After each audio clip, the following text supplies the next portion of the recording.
Саламатсыздар ма қымбатты жүргіншілер. Корабльдің командирі Жолдаш Абдырайым жана экипаж сіздерді 18 самолеттің бортынан салам айтышат. Фрунзе Москва хаттан бойынша.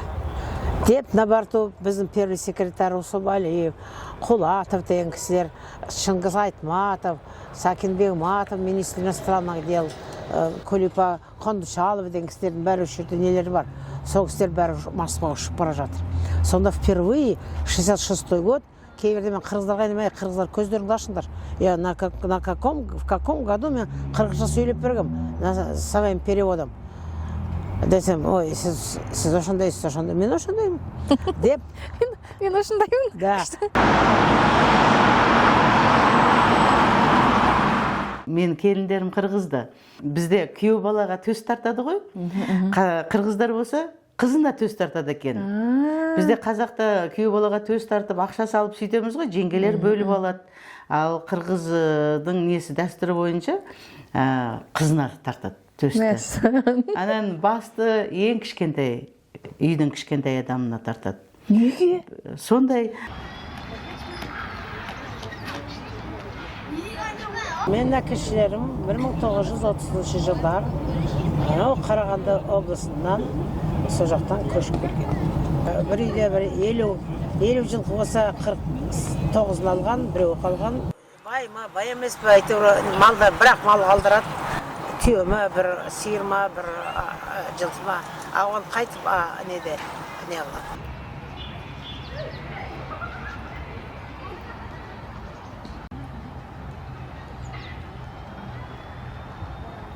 Қырғыз жігітке тұрмысқа шығып кеттіңіз. Иә, қырғыз жігітке 82 жыл шықтым ғой. Сосын Қазақстанға ертіп кеттіңіз. Қазақстанға 2002 жылы ертіп кеттім. Қайтадан ол кісі сізді ертіп келді. Мені 20 жыл мен бұл жаққа қызмет қылдым. 20 жыл ол ана жаққа қызмет. Теңде дейсіз.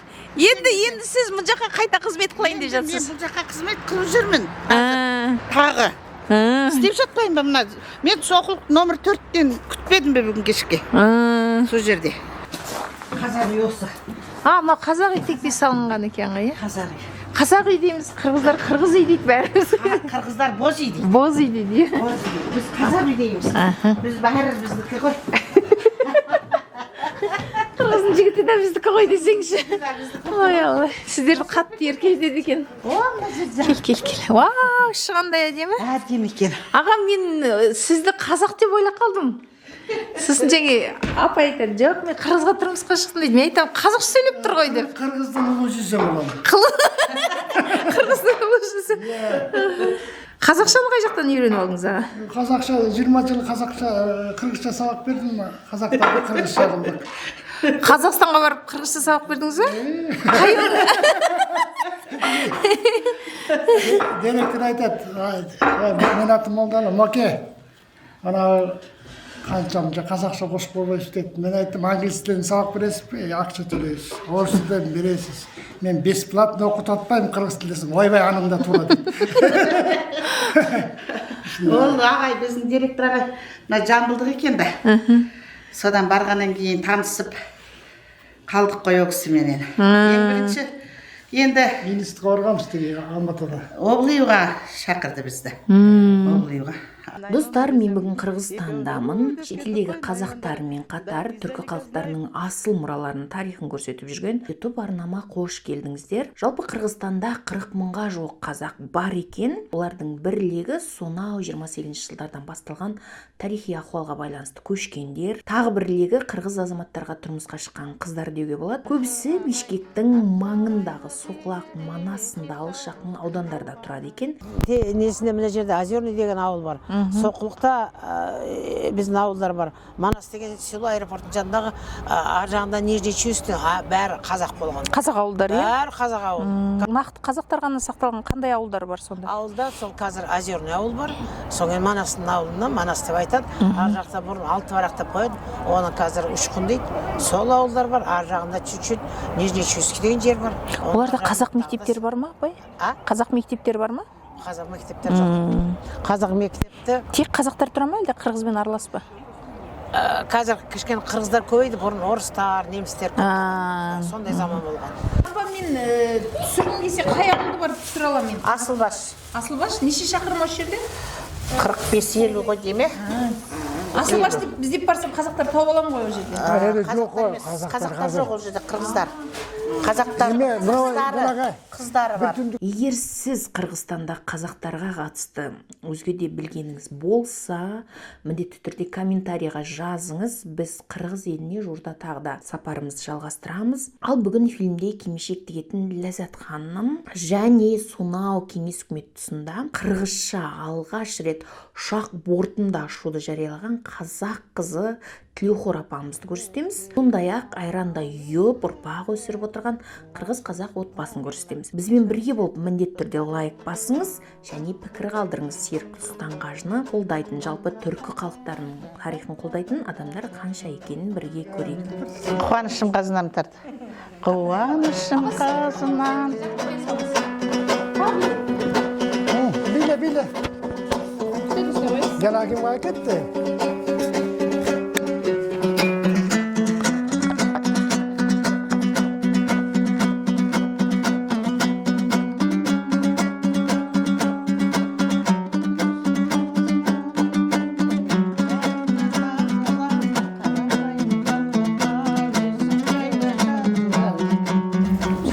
Жақынырақ. Ана жақынырақ қойшы. Салаттап. Серкіл келе ғой. Алыстан келдің. Сіңілім кел. Бұл жақта жүргенде мен институт оқып жүргенде Қырғызстанға тұрмысқа шығам деп ойлаған емеспін. Қырғызстанға қалмайын дейтімін. Қанша балалар, кейбір балаларды ұрып қоятымын. Шын керек жоқ, мен Қырғызстанға тұрмаймын. Ағаны қайда жақсы көріп қалдың сен? Ағаңның мінезі жақты, бірінші көргенде. Сыйлап, суретке салып, суретімді салып. Отырады, ұялады. Мен өзім ашық, айырым қыз болдым да. Домбыра тартып елдің бәріне. Біздің немерелерін дағы сөйлейтін ғой. Televizörde görüşüktü. Televizор қазақша. Қазақша сөйлешіп үйретіп Жақсы. Әже деп айтасыңдар ма апаны? Әже. Ана, біздікілер әже дейді. Әже? Апа, әже. Апа, әже. Не дейді әжені? Апа дейді. Чоң апа дейді. Чоң апа. Кейбір өңірлерінде апа дейміз. Иә. Иә. Әжені солтүстік жаққа кетеді. Иә. Чоң апа дейді. Чоң апа, еже деген ал әкпе деген сөз. Сонымен екеуміз таныстық сол жерден. Танысыңыздар деп, чай ішіңіз деп қойып жанында отырып. Тамақ алыңыз деп. Соны қарап қойдым, бұл бала жақсы бала көрінеді деп. Сонымен танысып.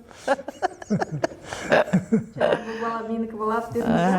Ақырдықпенен арбай бастайын дедім. Қазақ қыздар негізі мақсатшыл кешеді апай айтып еді. Бұл пойдет маған ұшқышпаша болып деп айтты. Сосын сөйтіп екеуміз таныстық. Таныстығымыз жақсы болды. Сөйлесіп жүрдік. Содан 82-ші жылы үйлендік қой. 5 қырғыз балдар Краснокутск, Саратовская облыста летный училище бітіп келіпті. Оларды жаңағы үлкен кісі Абдырайым бұл жерде қалдырмайды. Бұл жерде татарлар ғана алады. Қалғандан Ош, Жалабат, Пржевальск, қазір Қарақол деген жаққа ғана жібереді. неге? Саясат па? Сондай заман болған. Соңғы бір қыздар қайта. Бұл жерде кімдер қалады сонда? Татарлар, орыстар. Соңғы не айтады, кім? Бір қыздар ұшып жатыр, немене қылып жатсыңдар сен Ошқа. А Ошқа там всего 30 минут, если летом вообще терлеп-тепшіп, тогда такой кондиционер не работает, әрең жетесің да, дең бәрі, кофтың бәрі жабысып қалады. Потому что Ил-18 қой. Содан мен айттым, че вы каждый день летаете десем, ой, не говори, неге дейді, Ошқа дейді, 5 еркек қырғыз балдар летчик болып келгенеге содан танысқанға ездейм деді. Жаңа қыз. Жаңа қыздардан сұрап жатыр ғой, на самолет двое бывает Ошқа. Соңын айтты, соларым танысып жатырмыз деді. Мен айттым, маған да бар ма екен этот маған подходящий бар ма екен десем, бір Рая деген не айтты, она и сейчас есть, Рая Сулейманов в этом неде істейді школда. Один там парень в углу сидит, только гитара играет деді. А пойдет деп қойдым да. Ой Алла, ой Алла. Олардың біреуі де тиген жоқ сол балдарға, біреуіне. Мен осы ладно пойдет деп сол балаға его Марат Бектенов, соныға мен тидім. Тұрмысқа шықтыңыз. Тұрмысқа шықтым. Көрмей тұрып, а пойдет деп Да, айттыңыз. пойдет деп қойдым да. Онда мен де айту керек екен ғой, Да, апай біреуді. так, Ата пойдет. пойдет. Ошол окуп жүргөн студент кезде жолуктук. Биринчи жолу енді өзүн көргөн жокмун. Автобуста кетип баратсам студенттер селкос работа эмес беле. Ошондо бир домбура bir kızı götürüp bıraktı, anam yazılıp koyup Katюша депчи. Домбыра деген үстүндө болот турбай деп көрүп таң калгам. Татең физика факультетинде окудум. Жүргөн экен, мен художественный график факультетте. Анан бир күнү эле бир чогуу курсташым Серик деген группалашым болчу. Экөөбүз бир комнатада жатчыбыз. Ошо менен анан айтып калды, биякта конокко барып келелик деп. Казак кыздар, балдар ошо бизде да окуду да.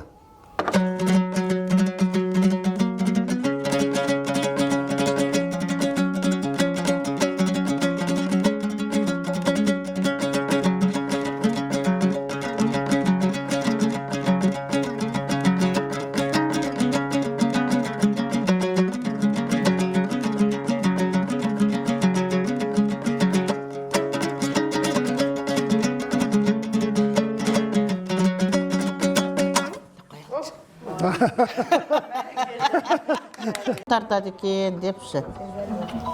Соң кейін кім тартатын болды екен деп жүрген болу керек. Содан мен ол уақытта енді жігіт ана дегенді ойламаймыз ғой. Домбыраға ғашық болған қайдан білеміз, домбыраны тартқан қызға ғашық болған қайдан білем әйтеуір. Домбыраны көріптір да бірінші. Домбыра салғанда Иә. барып банан асық болды дейсіз. Домбыра тартып институттан келгеннен кейін Асық қылдың ғой. ғашық болдың ғой, ғашық. Ғашық болдық, не қыламыз енді? Сыймық Бейсекей Шыңғыс Айтматовтың шығармаларынан ошолордың құралған ырда Папуриев деп қоймыз. қосылып тұрғыласы. Жай өтіп күз мезгіл келіп, жай барат мезгілің желіп. Айта албай ашықтығымды, алтыным қойсоңчу сезім. Жәмила, жаным Жәмила деп, ырчының атын бұзбайын. Данияр болып қаласаң, домбыра чертіп ырдайын. Отто көз бұлақ бұл ойын, ұчырлап жолың тор ойын. Бұлбұл құш болып сен үшін, жағыңа бар қон ойын.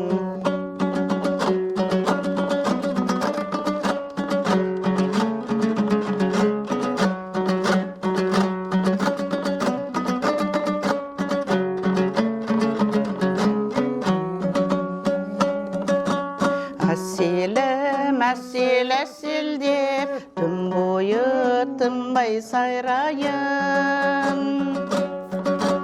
Айдоушы Ильяс мен болып, долонды ашып барайын. Мырза күлім деп, сұлтаның сенің болойын. Ерте жазда тырналар келсе, еркемдеп сүйіп қарайын. Қызыл мен қып-қызыл алма үзейін.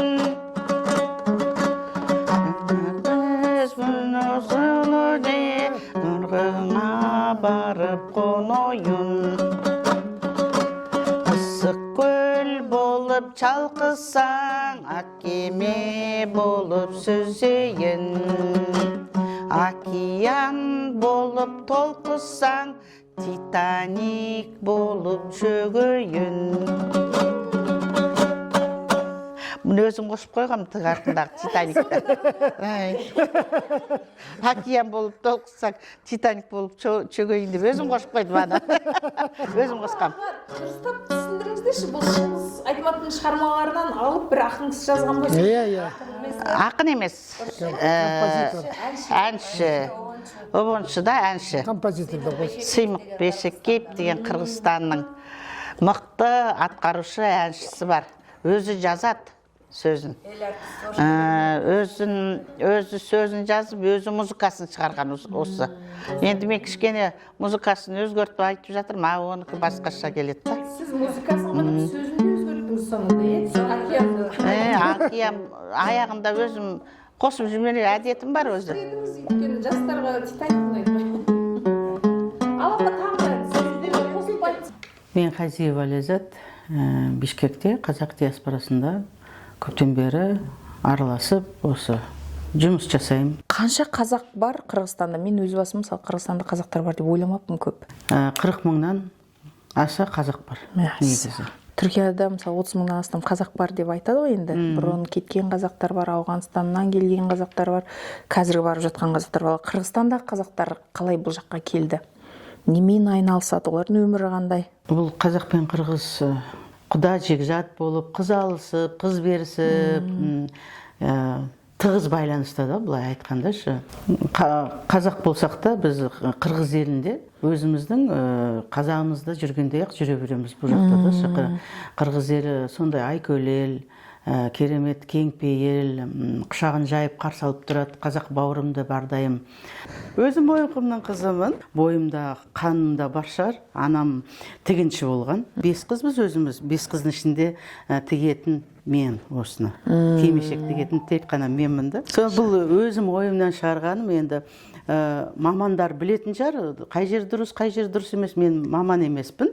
Мен қырғыз елінде диаспорада отырып, бос уақытымда өстіп кимешектер тігіп, қазақтың өрнегімен орнаменттерін салып, енді қолымнан келгенше жасаймын да.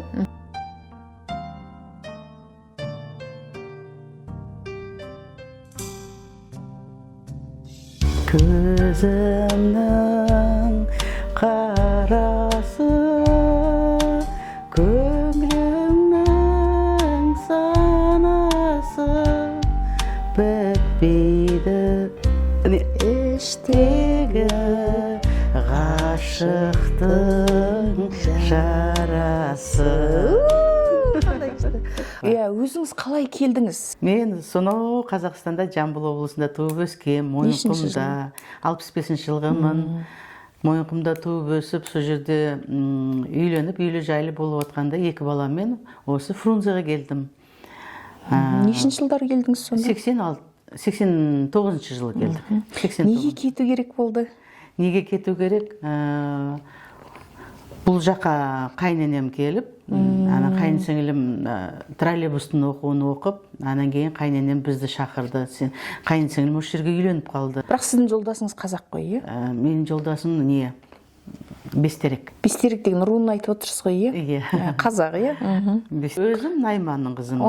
Апай, мен де Найман. Өзімді сезіп отырым, Найманның қызы шығар, Серікгүл депші. Кіргенде есі шықты Найманның жүрмеген жері жоқ.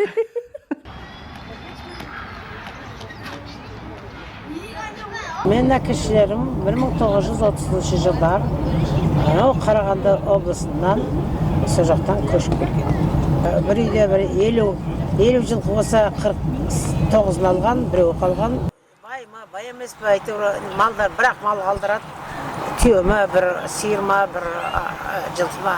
О жерде не ет болмаса, не сауынды малы болмаса болмайды ғой. Сондықтан сол жақындап келе жатыр жана Голощекинское время. Соңғы жана жездеміз осындай жер көрдім деп айтқаннан кейін мен үлкен әкем Бошым деген кісі, ол уақытта мен әкем жоқ еще. Соңғы кейін айтады, не дейді?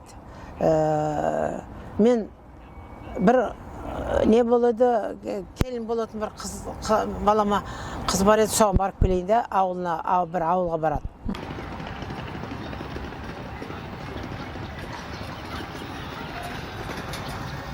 Оның историясы мынандай болыпты.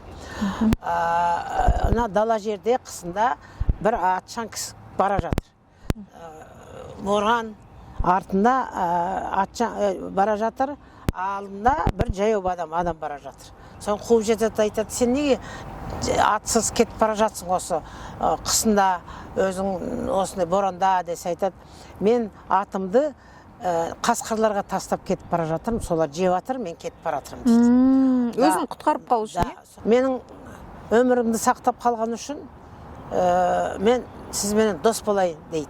Сенде бала бар ма дейді. Үлкен әкем Бошым айтады, мен келіншегім бойында бар. Ажаның түскен кісі айтады, менің 6 жасар қызым бар.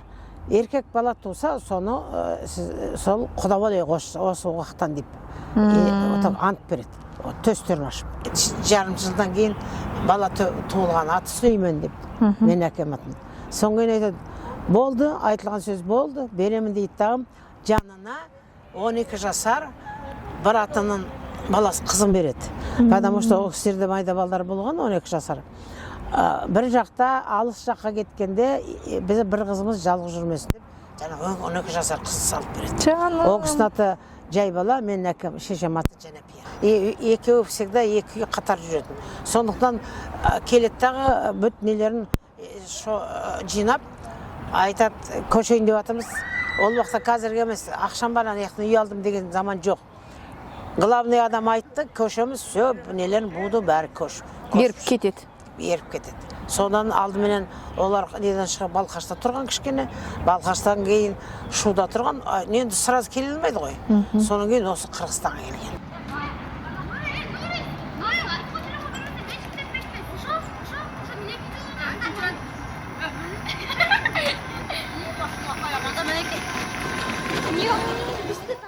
Бұл өмір сен, бұлбұл бақта сайраған, бұл өмір сен. Ай, шатастырып қойдың қазір. Бірдемеде ойнаған. Бұл кавер версиясын тыңдадым ғой деймін осы ән. Қазір тиктокта осы ән хит болып жүр негізі. Балалығым, сол ма? Иә, ол сөйлек. Мен бұл әнді күнде тыңдаймын. Қырғызстанға келгенде ең бірінші үйренген ырымда өмір деген. Өмір деген қып-қызыл гүл жайнаған, өмір деген бұлбұл бақта сайраған. Өмір барда өкінбестен ойнап күл, өмір өтсе жаралбаймыз қайрадан. Өмір барда өкінбестен ойнап күл, өмір өтсе жаралбаймыз қайрадан. Сіз екеуміз найманбыз, әрі тыңдайтын әніміз бір. Не деген сәйкестік десеңші? Айтпа. Өте әдемісіз. Сол? Басқа тағы қандай кимешектеріңіз бар? Тағы орнаментпен бар. Негізі нелер формалары бірдей, бірақ анау нелер оюларын салады екенсіз, иә? Аха, не? Бұл чуть басқаша тігілген да? Картинада Талғат Бигелдинов тұр арт жақта. Бұнда оюын бәрін өзіңіз жасадыңыз. Аха, өзім жасадым. Бұлай байлап жатқаннан гөрі, бұлай асығамыз да, анан шешіліп кетеді. Күндігін байлап жатқаннан гөрі осындай готовый қылып жасап қойғам да. Анан келген қонақтардың бардығын апайлар келеді. шайға шақырамыз, бардықтан киіндіріп қоямын. Қазақ болсын, қырғыз болсын, кимешек кигізіп қоямын. Сөйтеміз де неге барамыз, клубқа барамыз, жаңағы концертке, неге Қазақстаннан концерт келген кезде біз национальный киіп алып барамыз да. Концертке ма? Аха. Сол қазақ диаспорасына көмектескен ешкім жоқ. Өзіміз Тамара Бековна Екеуіңіз. аха. Ең бастысы сол төрайымыз керемет жан. Любой суға дейін, басқа неге дейін бардығы өзінің қалтасынан шығады. Мынаны содержать еткен кабинеттің бардығы. Бұл жерде басқа қандай ұлттар бар сонда? Бұл жерде 20 диаспора бар. Қырғызстанда, иә? Осы жерде именно осы Ассамблеяда. министерство ассамблеяда.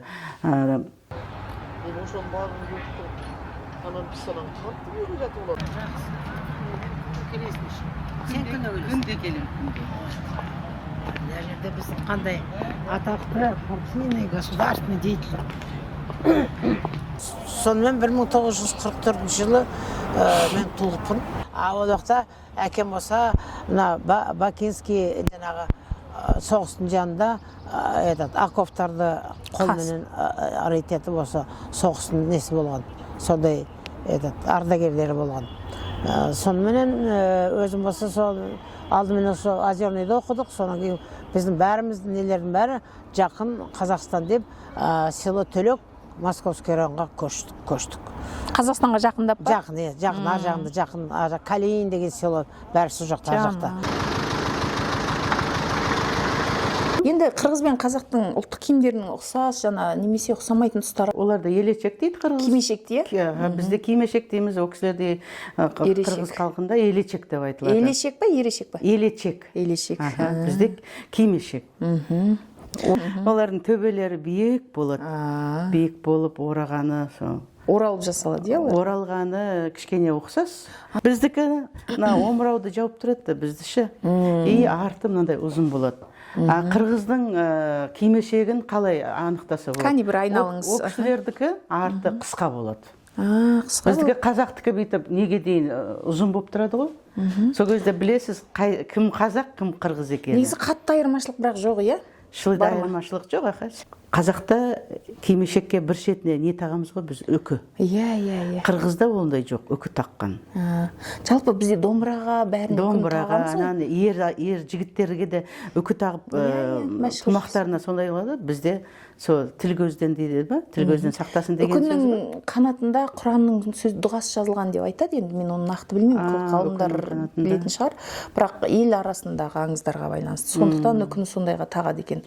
Сан отырып алдында көзімнің қарасы, көңілімнің санасы, бітпейді өштегі ғашықтың жарасы. Деп, бір үйде бала туса, шылтақана болғанда, нелердің бәрі жиналып, біз есікте отырамыз, бізге орын жоқ. Соларды естігенім бәрі мен ойым. Бүйтіп түсіре бересің. Үстіп ұстап аласыз да? Анан біткенде қолыңызды бүйтіңіз. Былай алға қарай жіберіңіз, өзіңізге ыңғайлы болу үшін. Алға қарай созыңыз қолыңызды. былай ма? Иә. Сосын, дірілдетпей сөйтіп түсіре бересіз. Серікгүл бүгін бізде қонақта, Қырғыз елінде, қазақ диаспорасы кабинетінде қонақта бүгін. Сізге журналист болу керек қой. Қазақ өзімнің Найманымның қыз екен. Мен Найманмын десем, екеуміз деп кетіп қой, Наймандар издалека знает друг-друга, да? Ұқсаймыз, иә, апай айтыңызшы. Ұқсаймыз, ол Найман дегенде қулықтар деп ойлап қалмаңыздар. Найман елдің бәрі қу деп ойлайды ғой. Біздің күлетіндігіміз ұқсайды, ашық сөйлейтіндігіміз. Ашық сөйлеп, бетке сөйлейтініміз.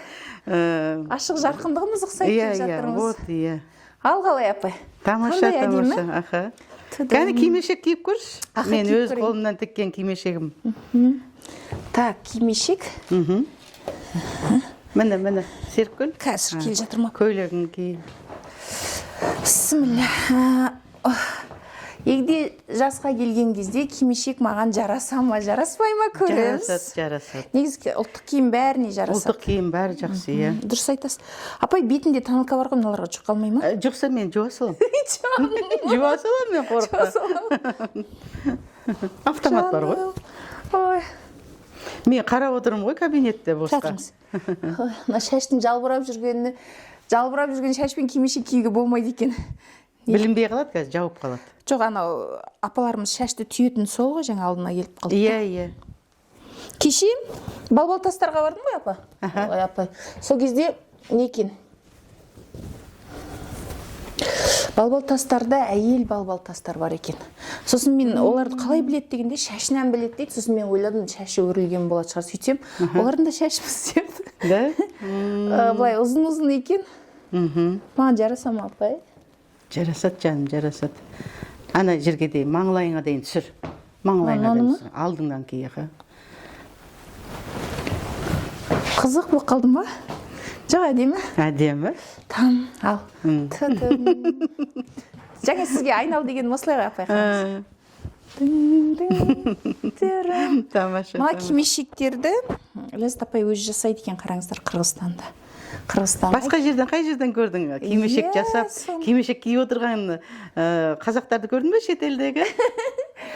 Біз бұл Қырғыз елінде отырып, мен Қазақ киім бәрі ұстайды енді, бірақ бәл кимешек жасап отырған адам көрмеді. Витринада тұр да? Кимешек даже жоқ қой деймін, көбісіне біз бардық қой қазақтарға. Мен өзім тігем, өзім кием. Наурыздарда мына жерден аппақ болып шығам, елдің бәрі тоқтап амандасады ғой. Әдемі болса міндетті түрде комментарийға жазыңыздар. Керемет. Және бұл қай өңірдің кимешегі соны жазыңыздаршы комментарийға, міндетті түрде. Қай өңірде осылай кимешек киеді. Болмақты? Осылай көрсетті. Мына ішіне андай не тонкий не болады ғой, паралон сияқты. Сондайды саламды. Анан кейін анау бүйтіп томпиып тұрады. Жұмсақ болып ше. Моншағы барды киіп көрші. Аха, киіп Бұл көрші. саған тамаша. Бұны да ішіне киіп алып киейін. Аха, ішін киіп тұр. А то ішін кимей сыртын киіп алсаң, ол не қазақ емес, не фараона емес бірдеңе болып қаласың. Дұрыс айтасыз. Ең басты нәрсесі осы астынан кигені деп ойлаймын мен.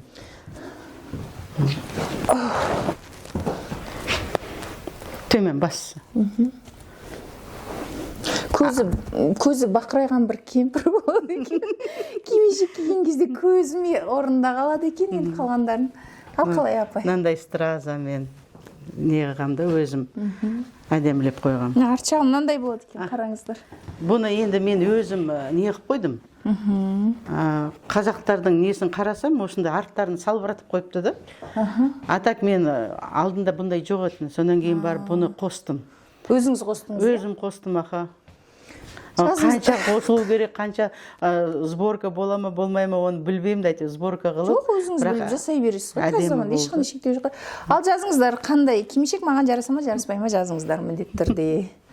Жарасады, жарасады. Міндетті түрде пікір жазыңыздар, сіздердің жазған пікірлеріңіз біздің осылай шетелдегі қазақтарымызбен танысуға, жалпы өзге де түркі әлеміндегі жақсы тақырыптарды табуға, ізденуге, жүруге үлкен мотивация. Сондықтан міндетті түрде пікір жазыңыздар. Мен сіздерден пікір күтемін.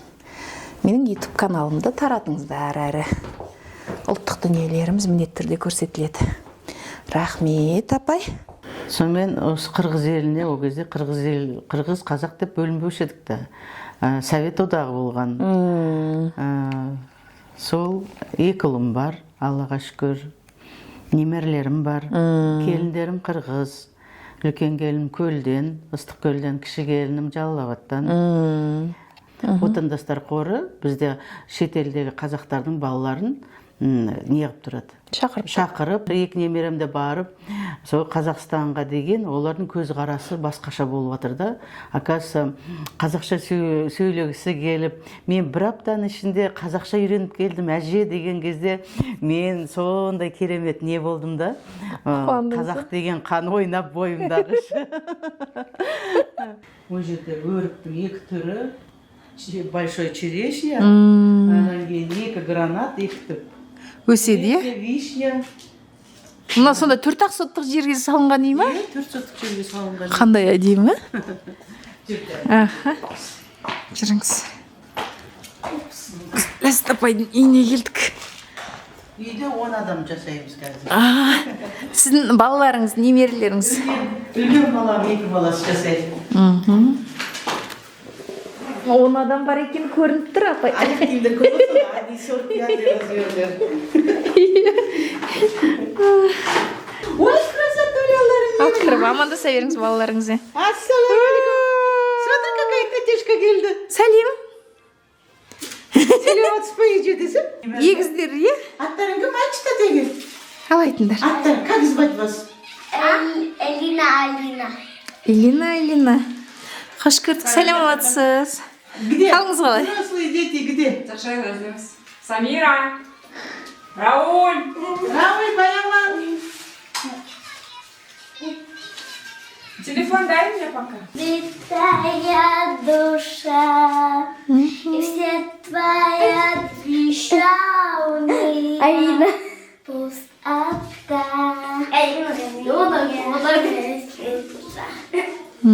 Рауль, Баяман. Амандаспайсыңдар үйге келген адаммен, а? Что за дела? Сәлематсыңдар. Смотри, какая классная еже приехала. Сәлем. Қалдарың қалай? Татья. Бұл үлкен баламның екіншісі, кіші баламның үлкен қызы, біріншісі. Немерелеріңіз бәрі осында ғой дейін, өзіңіздің қасыңызда? Иә, немерелердің бәрі осы жерде бас қосып отыр. Баяман аты, бай аман болсын деп нағашы атасы қойған. Мен қазақша сөйлеймін, әже дейсің ғой, ал енді тәтеңмен қазақша сөйлеші жаным. Ал кеттік. Қазақстан қандай екен? Жақсы, Қалай керемет. барып келдің сен бәріне? Жақсы барып келдім.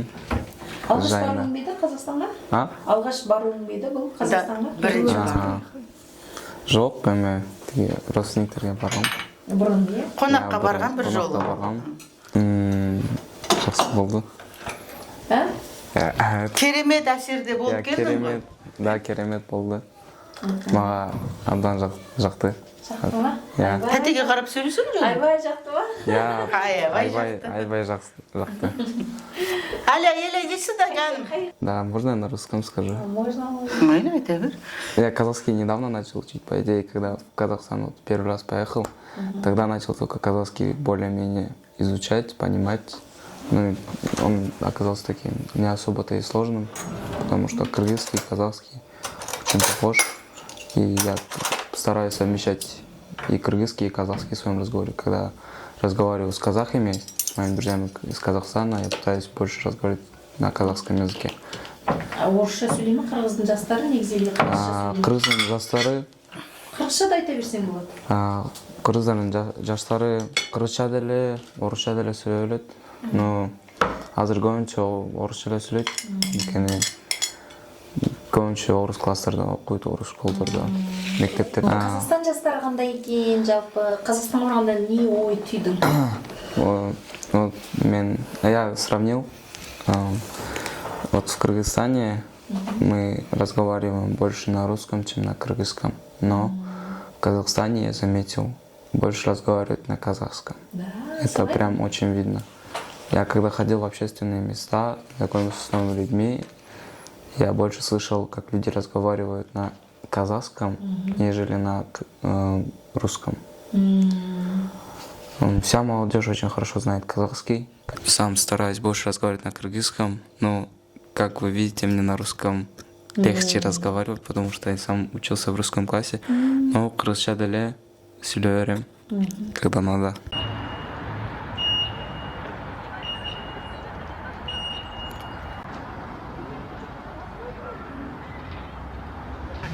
С вас пойдет. Во-первых, это аэротакси, так же такие. Мен ана мал бағып жүргенде, ой, самолет, ты возьми мне полет деген өлең айтады. Енді басқа не жоқ қой. Бір гармошкамыз бар тұғын, бір туғандарда соған өлең айтатынбыз. Содан мен айттым, мен кетуім керек, я хочу, мен айттым, летать хочу десем, ол кісі айтты, енді сізге жол ашық, бір жыл істедің, бара ғой деді. 62 жыл мен уже недем техник біттім, 64 жылы мына жерде Советский, Московскийдің көше бар. А мен Төкелдеште, Әкпім үйінде өзім шешем 59 жылы қаза болып қалған. Әпкем үйінде тұрып, соң кейін аэропортқа барып кеттім. Советский Московскийда тұрмын. Соң кейін ойладым.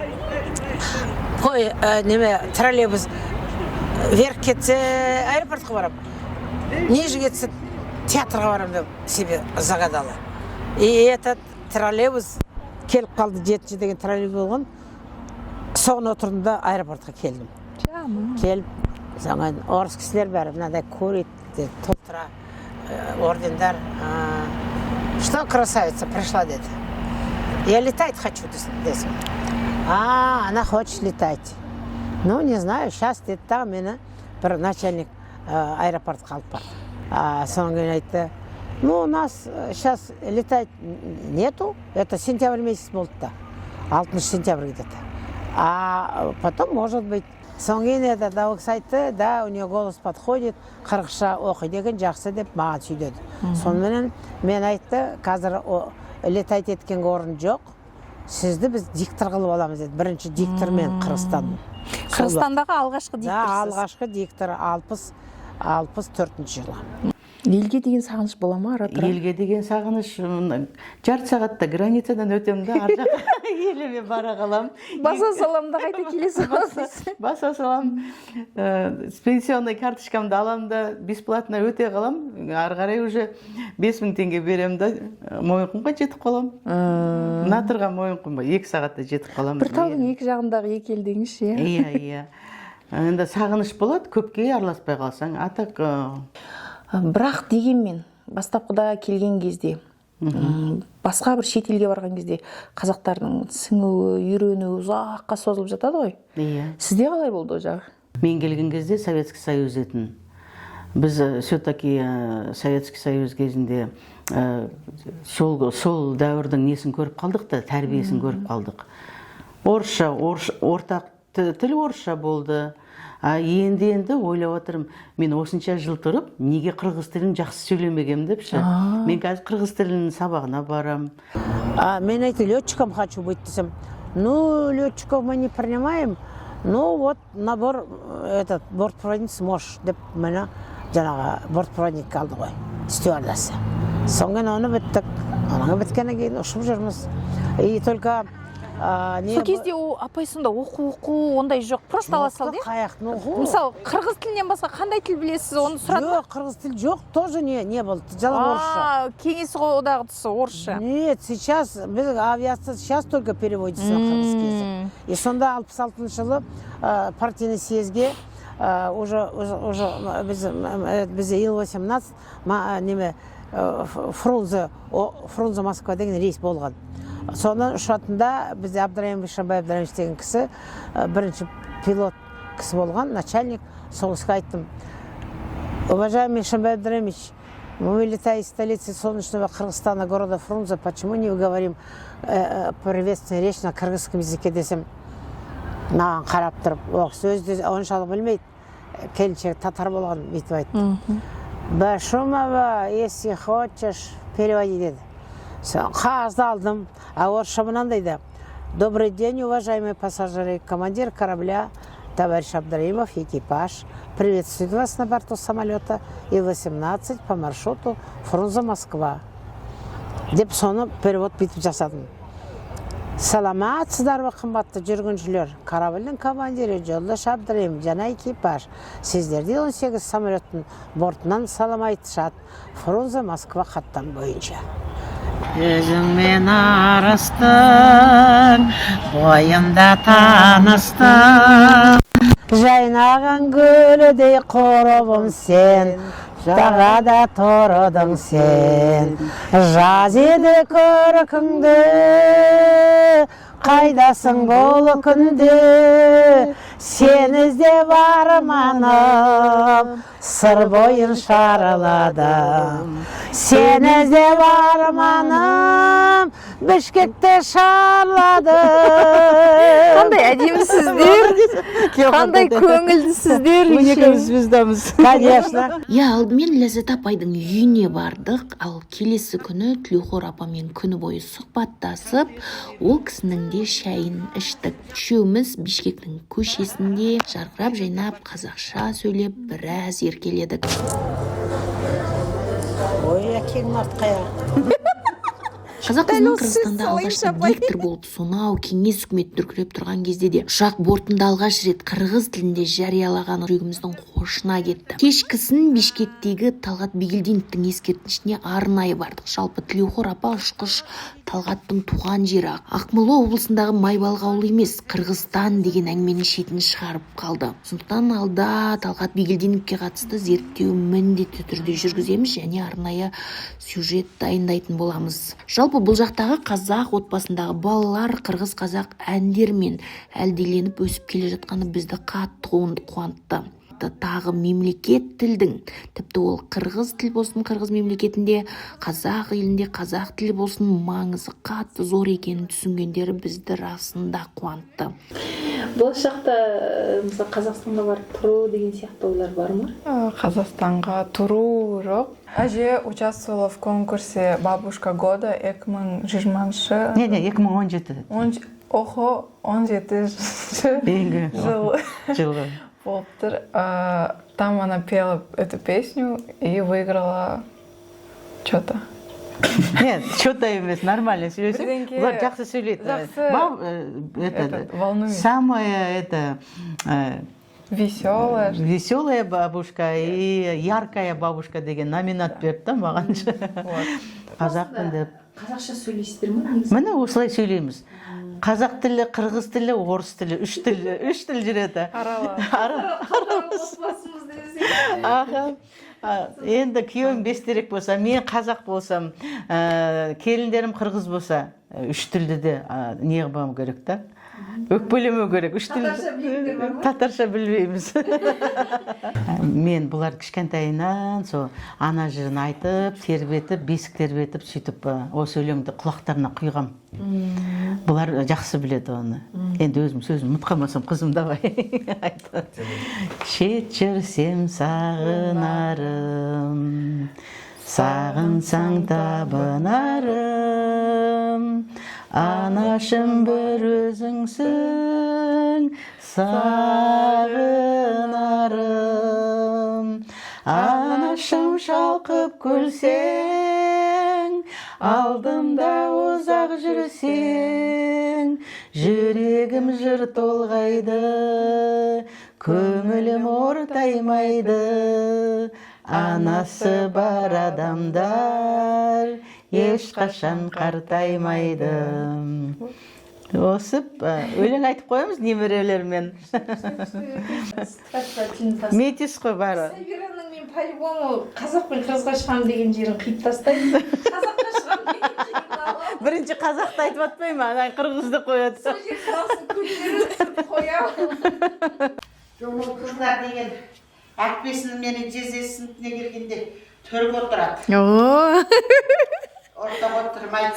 Негізі аға, мен байқадым кешеден бері қырғыздар қыздарды өте қатты сыйлайтынына көзім жетіп жатыр. Қазақтың бір-екі қыз жаққа келін болып еркелегенде бар ғой. Жаңағы сіз сияқты машинаның есігін ашты түсір кешеде осы қатты күлдім бар ғой. Әдемі екен, өте әдемі екен. Молдал екеуміздің жұмыста қызметте болғаннан кейін Астанадан келген қызымызды, Серікгүл қызымызды осы жерге шақырып, осы жерде сұхбат беріп жатырмыз. Рахмет, үлкен рахмет. Қазақ еліне разышылық білдіресіз, рахмат. Қазақстанымыз, Қырғызстанымыз өсе берсін, өне берсін. Болсын. Естайымның арқасы. Естайымның арқасы. Қазақтағы естайдай болып, енді қорлардың естай аман болсын осы молдалы. Сенің арқаң өстіп. Сен бар, мен бар. Екеміз аман болалық. Асыл бір тоқым мінгенім, салқын төр жайлы жүргенім,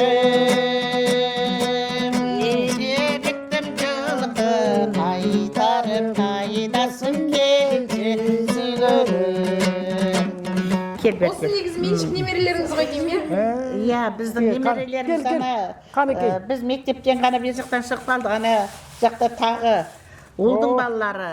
Бұл қыздың балалары деп бөлмейміз, бірақ біздің немерелеріміз алтындай болған немерелеріміз аман болсын.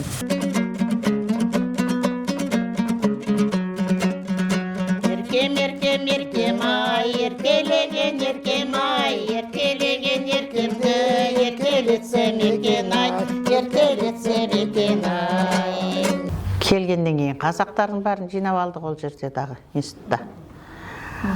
Қазақ қыздар, қазақ балалар болып, өзінше топтасып, ұйым қылып.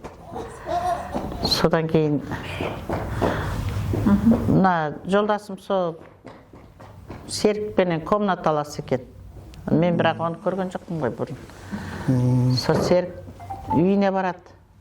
Содан мен айтатын, әй, қазақтың құртын алып кел, майын алып кел депші. Соны танысып, жақсы көріп. Соны алып келем деп, соны алып келіп, ауыз тигізіп, сөйтіп жүрді. Комнаталарына шақырады бұлар, қыздар келіңдер деп. Соны менен барсам, балалар бар екен. Мен бардым ғой саған бірінші, анан кейін келдің де. Сен келдің, иә. Құрт алып, сергекең, иә. негізі апайсыз бәрін ұмытып қалыпсыз естеліктер. Мен көбін ұмыттым болу керек, өйткені. Өйткені аға бәрібір сізден артық қашық болған ғой. Сөйткен көрінеді.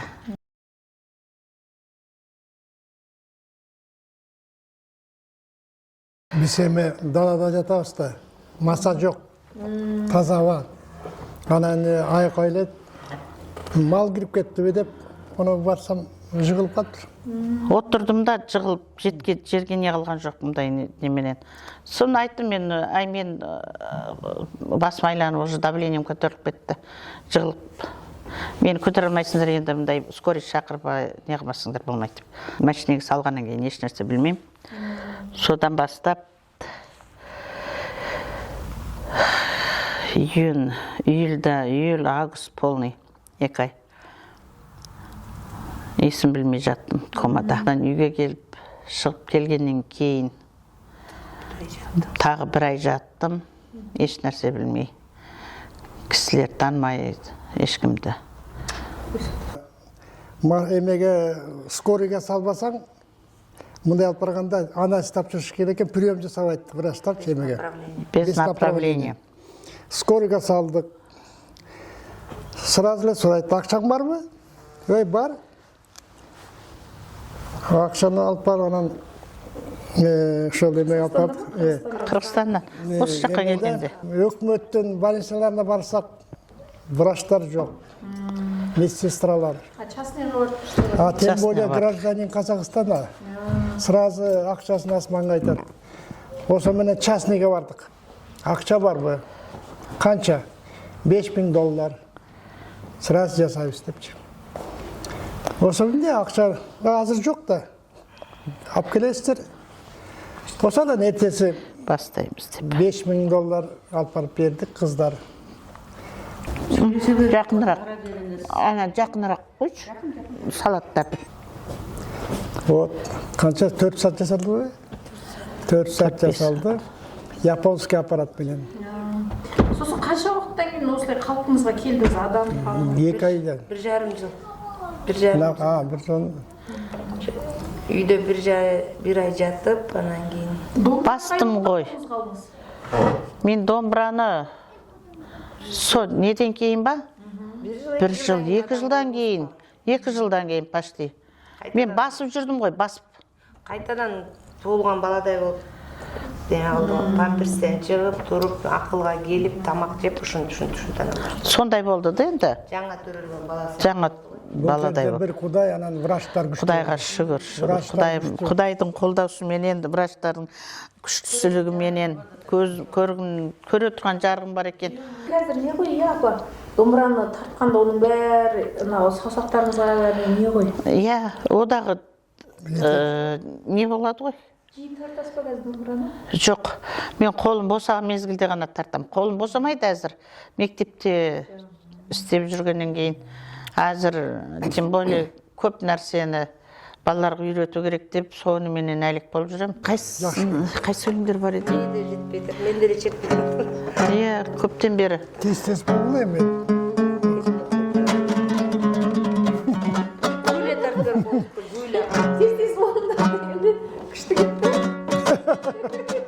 Күшті болып қалды, операциядан кейін. Айдағаның мен жөнді ұры. Қара мойын. Бұл ең Мен тобылғы сайды мен деген шалым арнап несін өзгеріп салғам. Сөзін. Тобылғы сайдың әуені менен, бірақ сөзін басқаша қылды. Айтайын, қырғызша. Сөзін өзім жаздым. Ауаны қазақша, сөзі қырғызша.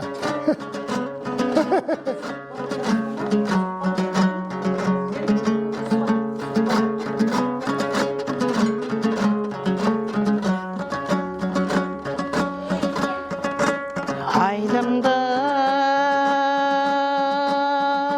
сен сұрасаң біз тұрғаныдай Оралып қайың тоғай жел тұрғандай Жігітің қазақтардың не қыламын ай Қара шаш, қара мұрат сен тұрғандай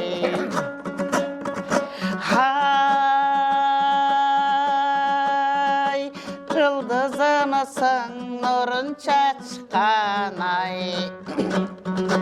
Атыңдан айланайын асыл башым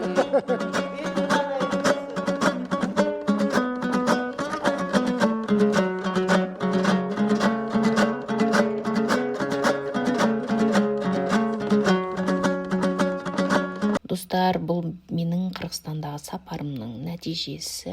1 сағатқа жоқ фильм шықты. Әрине, мен ол жақтағы қазақтардың көбісімен кездесе алған жоқпын. Әсіресе қазақтар көп тұратын Манас сынды ауылдарға баруға қатты талпындым, бірақ уақыт тапшы болды. Дегенмен осы түркі халықтарының жобасына қатысты мен Қырғызстандағы жазушылар одағына хабарласқан кезде атақты ақын жыршыларының бірі Атантай Акбаров ағамыз мен түркі халықтарының жобасын өзім қолдап берейін деп, сондықтан бұл фильмнің Қырғызстанда қазақтардың өмірінің эфирге, ютубқа шығуына көмектескен Атантай ағамызға көп рахмет айтқым келеді. Түркі халықтарының жобасын қолдауда үлкен бастама көтеріп отыр және тек бұл ғана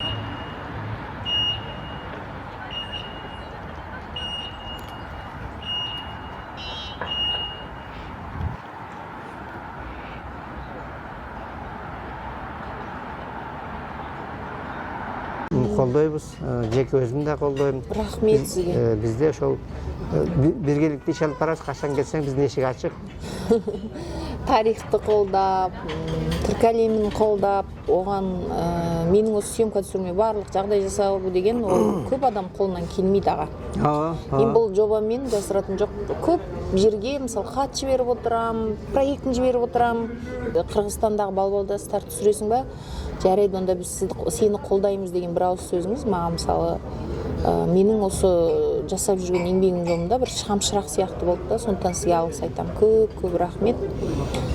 Шығармашылығыңыз өрлей берсін. Келесі бір келгенінде маған балбалтастар туралы күшті бір өлең оқып беретін шығарсыз. Оқып беремін. Азыр эми кыргыз жана ыр деген берип коеюн, жақында кішкентай қатты.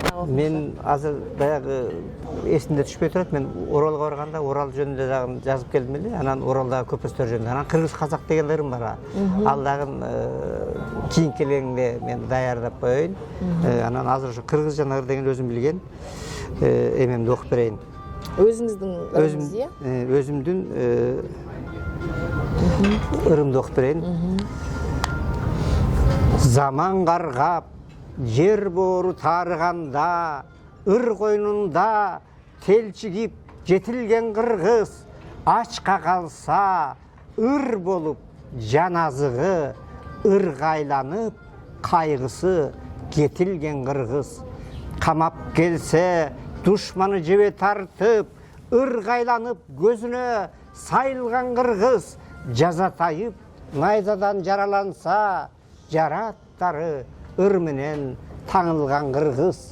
Ырғайтышып ешкімге айтпас сырын, аяламға ыр болып танылған қырғыз. Бұ дүйнеге ыр болып сіңіп кетіп, бұ дүйнеден ыр болып табылған қырғыз. Менің аты жөнім Атантай Ақбаров. Қырғыз Республикасының маданиятын еңбек сіңірген ишмермін. Көптеген ел аралық сыйлықтарым бар.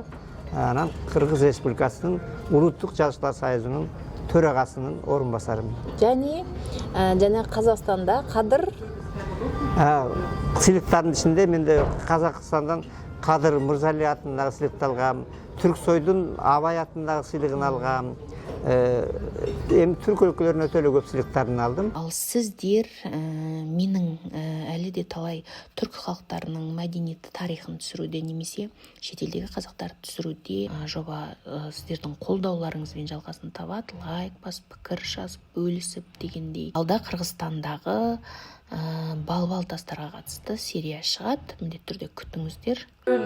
Асқазол орталалар, елі біздің жаны менен бара-бар. Сансыз қылым ала тосым мекендеп, сақтап келді біздің ата-бабалар. Алғалай бер қырғыз ел, азаттықтың жолында өркүндөй бер өсіп.